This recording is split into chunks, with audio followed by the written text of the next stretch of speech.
Bismillahirrahmanirrahim. Assalamualaikum warahmatullahi wabarakatuh. Selamat pagi, salam sejahtera untuk kita semua. Semoga anak-anak sekalian selalu dalam keadaan sehat walafiat. Anak-anak sekalian, pada kesempatan ini saya akan menjelaskan materi listrik dinamis yang merupakan materi kelas 12 per semester 1. Materi listrik dinamis ini waktu SMP sudah dipelajari, kini kita pelajari ulang. Isi materinya tidak jauh berbeda. Cuma ada tambahan saja, yaitu rangkaian dua loop yang di SMP tidak dipelajari. Saya langsung saja supaya videonya tidak terlalu panjang. KD-nya adalah menganalisis prinsip kerja peralatan listrik searah direct current dalam kehidupan sehari. Kemudian mempresentasikan hasil percobaan tentang prinsip kerja rangkaian listrik searah, yaitu KD keterampilannya. Kemudian pendahuluan. Ya, ini beberapa hal yang berkaitan dengan rangkaian listrik di rumah kita. Pernahkah rangkaian listrik di rumah Anda mengalami korsleting? Kemudian apa sebenarnya korsleting itu dan apa penyebabnya? Mengapa di dalam rangkaian listrik harus selalu ada hambatannya? Bukankah hambatan justru menghambat aliran listrik? Kemudian bagaimana mengukur kuat arus listrik, tegangan dan hambatan listrik? Itu kita akan jawab pada materi ini. Nah, sebagai pengantar, saya ingin jelaskan sifat dari arus listrik. Jadi, kalau kita tahu sifat dari arus listrik ini, maka kita akan bisa menyelesaikan berbagai persoalan yang terkait dengan rangkaian listrik arus searah. Jadi, seperti pada soal Olimpiade IPA SD, itu sering ditanya, ketika saklar ini ditutup, dibuka, rangkaian lampu manakah yang akan menyala? Ini jawabannya ada di sini. Saya perkenalkan dulu atau saya jelaskan dulu. Ini ada serangkaian sebuah lampu yang paralel dengan sebuah saklar. Jadi di sebelah kiri itu ketika saklarnya dibuka, lampunya menyala. Nah, ternyata ketika saklarnya kita tutup, ternyata lampunya mati. Artinya arus listrik itu lebih memilih jalan yang dimana tidak ada hambatannya. Jadi kurang lebih sama dengan air. Kalau air itu memasuki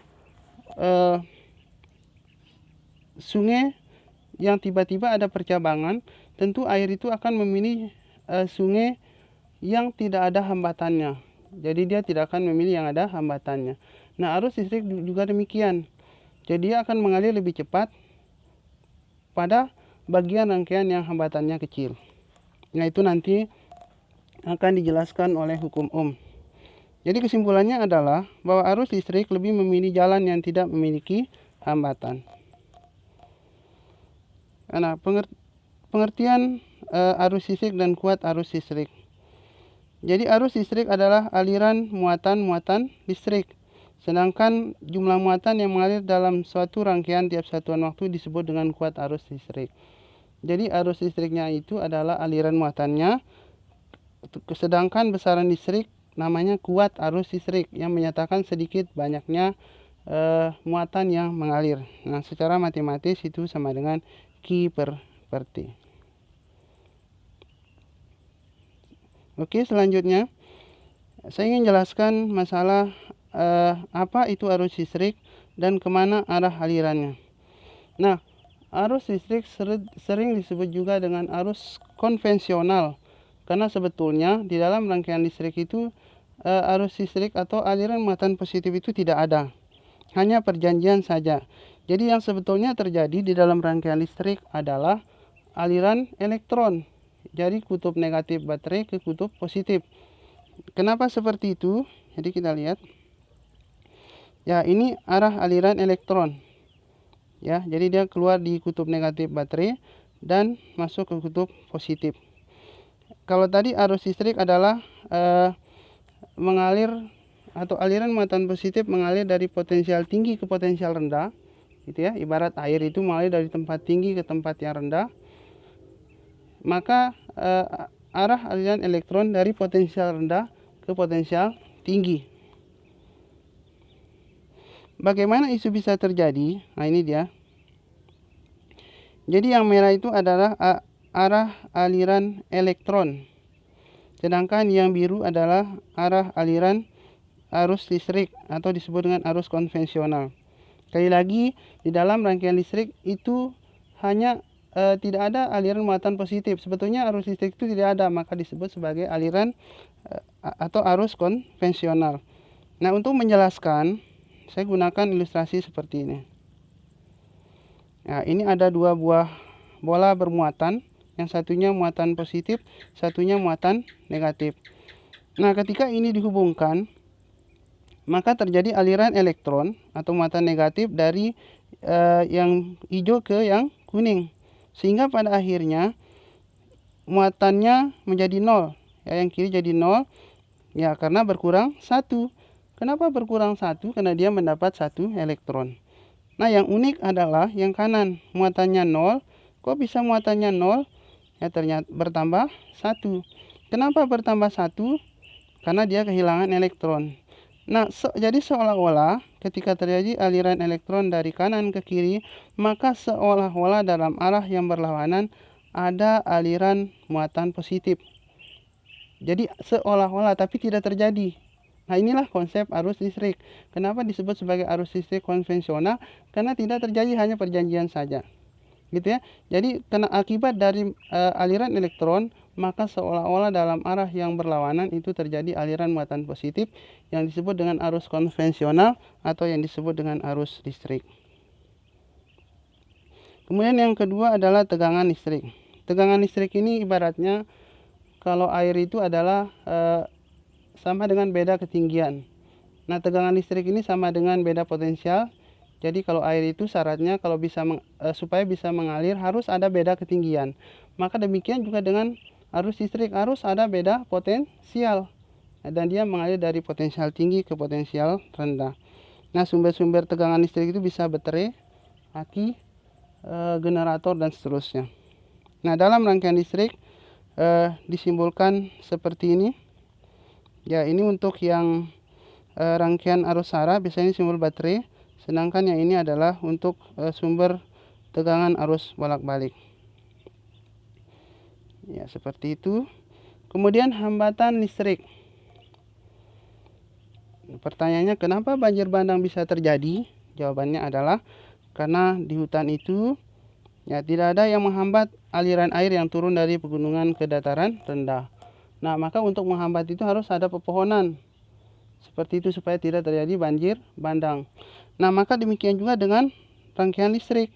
Supaya tidak terjadi aliran muatan yang luar biasa dahsyatnya, atau yang dalam bahasa kelistrikan disebut dengan korsleting, atau mulutnya orang Sumba menyebutnya konslet, maka harus ada hambatan. Jadi itulah sebabnya kalau ada lampu, kemudian tiba-tiba sebelum nyampe lampu ada kabel yang terbuka dan nyambung, maka ingat arus listrik itu akan memilih jalan yang tidak ada hambatannya, maka terjadilah korsleting. Jadi seperti itu. Nah, oleh karena itu, maka di dalam rangkaian listrik itu harus ada hambatannya. Supaya memperkecil aliran muatan listrik atau memperkecil kuat arus listrik. Ya, satuannya ohm. Jadi di dalam rangkaian listrik diberi simbol seperti ini. Ya, kalau yang kanan itu namanya hambatan yang berubah-ubah. Ya, biasanya sering dipakai di dalam radio atau radio zaman dulu, itu fungsinya untuk memperkecil dan memperbesar suara. Gitu ya. Jadi ketika memperbesar suara berarti itu hambatannya diperkecil, maka arusnya besar. Ketika suaranya kecil itu hambatannya diperbesar, maka arusnya kecil. Ya, waktu SMP ini sudah pernah dipelajari salah satu hambatan itu dalam bentuk seperti ini. Jadi ada 3 warna, cuma ketika SMA kita tidak lagi belajar yang seperti ini. Kemudian alat ukur listrik, ampermeter. Ya, ini alat ukur kuat arus listrik. Cara memasangnya adalah, jadi ampermeter itu dipasang seri dengan beban atau dengan hambatan. Dalam hal ini adalah lampu. Kenapa seperti itu? Karena hambatan dalam dari ampermeter itu sangat kecil. Kemudian cara membaca ampermeter seperti ini adalah, ya nanti sama dengan voltmeter, itu kuat arus sama dengan angka yang ditunjuk dibagi dengan skala maksimum dikali batas ukur. Ya, misalkan di sini 40, ya. Jadi angka yang ditunjuk itu 40. terus skala maksimumnya 60, berarti nanti 40 per 60 dikali batas ukurnya 1 ampere. Ya, sehingga didapatkan 4 per 6 atau 2 per 3 ampere. Ya, nanti ada contoh soalnya. Kemudian yang berikutnya adalah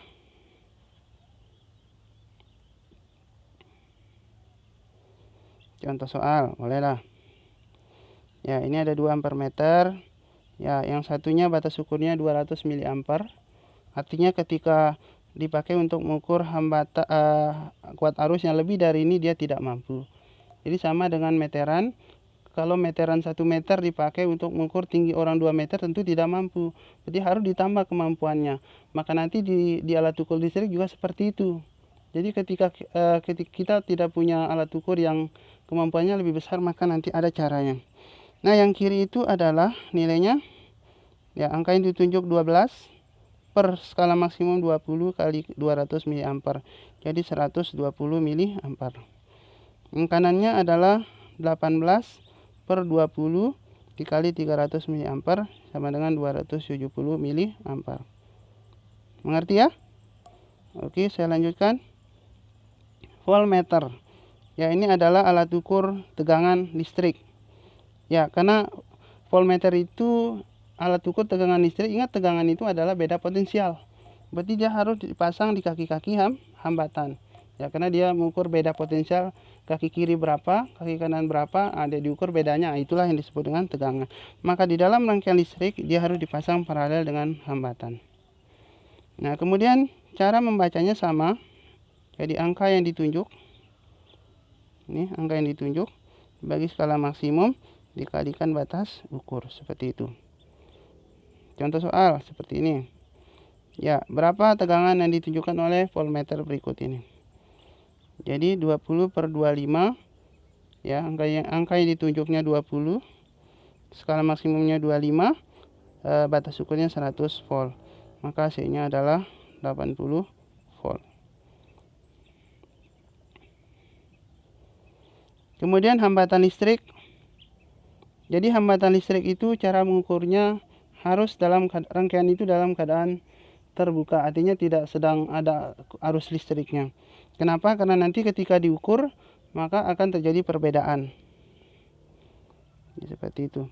Nah, nanti ketika diukur maka ohmmeter akan membaca nilai yang lebih kecil daripada nilai yang sebenarnya. Ya, jadi ada multimeter untuk mengukur ketiga besaran listrik itu, atau orang yang punya referensi itu sering menyebutnya ampumeter, ampere, volt, ohm meter. Jadi bisa mengukur tiga besaran listrik tadi. Kemudian ada galvanometer. Ya, ini sering dipakai pada percobaan induksi elektromagnetik. Ya, jadi fungsinya untuk mengetahui besar kuat arus dan arahnya. Jadi kita bisa tahu arahnya ke kiri atau ke kanan. Oke, mungkin untuk untuk yang pertama ini saya cukupkan sekian dulu. Nanti kita lanjutkan ke hukum ohm. Terima kasih anak-anak sekalian. Kalau masih kurang paham bisa kita diskusi lewat WA dan bisa lewat Zoom meeting nanti. Ya, jadi kalau kurang jelas saya bisa jelaskan lewat Zoom meeting. Terima kasih. Assalamualaikum warahmatullahi wabarakatuh.